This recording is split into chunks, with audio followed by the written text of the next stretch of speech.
Paano makakamit ang isang pangarap kung ang ugat ng problema ay ang mental health?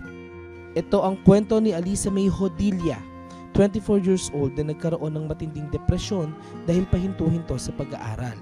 Nagkasakit sa kidney ang kanyang tatay na naging dahilan para mabitin ang kanyang pangarap.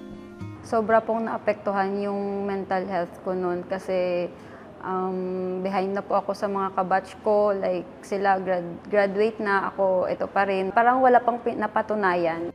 Nag-iisang anak si Alisa at dahil sa lalim ng kanilang problema sa pera, ayaw na niyang maging pabigat pa sa kanyang mga magulang. May ngiti man sa kanyang maamong mukha, inamin niyang may pagkakataong hindi niya kayang tanggapin na hindi siya makakapagkolehiyo. Suicidal po ako noon. Siyempre ako lang po mag-isa, wala po akong nakakausap na iba, wala pong nagbibigay sa akin ng advice. Dahil mas kailangan ng panggastos sa pagpapagamot ng kanyang ama, isinakripisyo ng anak ang sariling kinabukasan. Nung nag-stop po ako, nag-online selling, naghanap po ako ng mapagkakitaan para po makasupport sa papa ko. Nag-isip lang po ako ng iba-ibang sideline po para makatulong. Sa madilim na yugto ng kanyang buhay, dumating ang liwanag ng pag-asa kay Alisa. Ito ay ang pambihirang pagkakataon na makapag-aral ng libre sa Holy Child Central Colleges Incorporated. Dito na nagbago ang kanyang kapalaran. Nabigyan ulit ako ng tiwala sa sarili na parang bumalik yung mindset ko po na makapagtapos. Dahil sa Presidential Scholarship Program ng Holy Child Central Colleges Incorporated, ang isang estudyanteng naka-enroll ay automatic na libre sa tuition fee.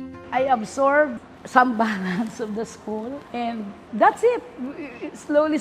Then after that, there's already government's program, then okay. But still, we give also like everybody have a chance. Bukod sa Presidential Scholar, tinulungan din si Alisa ng Holy Child na makatanggap ng karagdagang suporta mula sa Commission on Higher Education. Naging qualified siya sa Unified Student Financial Assistance System for Tertiary Education o UNIFAST. Unang-una yung tuition, hindi na ako mamumroblema sa kung saan ako kukuha ng pambayad sa paaralan, yun po. Ngayon po 10K. 10K po yung nare-receive po. Kung noon ay halos mawala na ng pag-asa si Alisa sa buhay, ngayon ay international levels na ang kanyang naaabot dahil sa programang kagaya ng Collaborative International Learning o COIL at Innovative Laboratory o iLab. Ito ay mga proyekto ng CHED para pagtibayan ng internationalization sa SUCs sa buong bansa.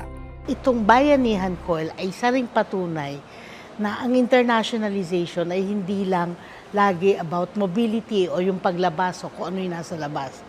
COIL is a very strong statement on what we call internationalization at home. At ang gusto namin dito sa iLab, sa Innovation Laboratory, sa COIL, it was an idea built upon ideas. It was an activity that generated an action, and now it has become a movement with many of the practitioners coming together and establishing this community of practice among the Bayanihan COIL.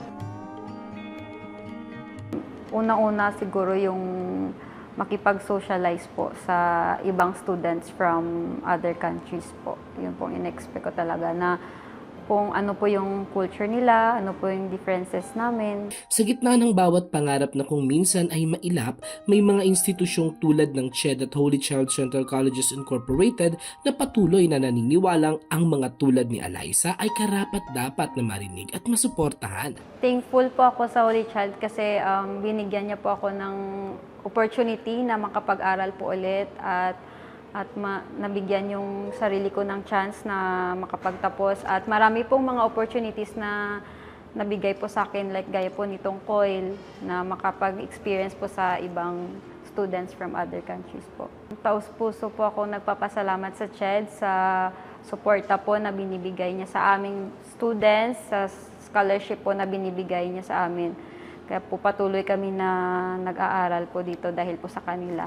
Ang kwento ni Alisa ay pruweba na walang imposible. Sa kabila ng mga pagsubok, may mga institusyong handang magsilbing tulay tungo sa mga pangarap. Para sa CHED at Holy Child Central Colleges Incorporated, ang pag-asa ay hindi lang basta simpleng salita, kundi isang malinaw na aksyon para makamit ng bawat estudyante ang kanilang mga pangarap.